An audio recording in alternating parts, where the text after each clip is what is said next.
Hey guys, in this video we're looking at GCSE Biology and we're focusing on stem cells. So embryonic stem cells can turn into any type of cell. Differentiation is the process by which a cell changes to become specialized for its job. Undifferentiated cells, called stem cells, can divide to produce lots more undifferentiated cells. They can differentiate into different types of cells depending on what instructions are given. Stem cells are found in human embryos. They're exciting to doctors and medical researchers because they have the potential to turn into any kind of cell at all. Adults also have stem cells, but they're only found in certain places like bone marrow. Unlike embryonic stem cells, they can't turn into any cell type at all, only certain ones such as blood cells. Stem cells from embryo and bone marrow can be grown in a lab to produce clones, genetically identical cells, and made to differentiate into specialized cells to use in medicine or research. Stem cells may be able to cure many diseases, so medicine already uses adult stem cells to cure disease. For example, stem cells transferred from the bone marrow of a healthy person can replace faulty blood cells in the patient who receives them.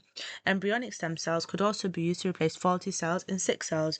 You could make insulin-producing cells for people with diabetes, nerve cells for paralyzed people by spinal injuries, and so on. So in a type of cloning called therapeutic cloning, an embryo could be made to have the same genetic information as the patient. This means that the stem cells produced from it would also contain the same genes and so wouldn't be rejected by the patient's body if used to replace faulty cells.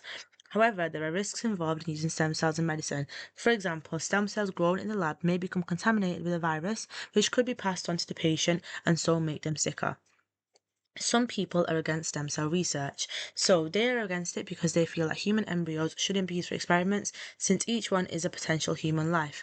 Others think that curing existing patients who are suffering is more important than the rights of embryos. They argue that the embryos used in research are usually just unwanted ones from fertility clinics, which, if they weren't used for research, would probably just be destroyed. However, campaigners for the rights of embryos feel that scientists should concentrate more on finding and developing other sources of stem cells so people could be helped without having to use embryos. In some countries, stem cell research is banned. It's allowed in the UK as long as it follows strict guidelines. Stem cells can produce identical plants. So in plants, stem cells are found in the meristems, which is part of the plant where the growth occurs. Throughout the plant's entire life, cells in the meristem tissues can differentiate into any types of plant cell.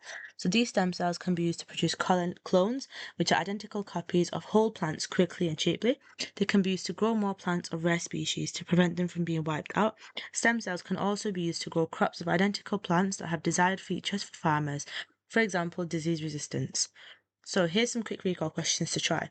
Give 2 ways that embryonic stem cells could be used to cure diseases, and why might some people be opposed to the use of human embryos in stem cell research?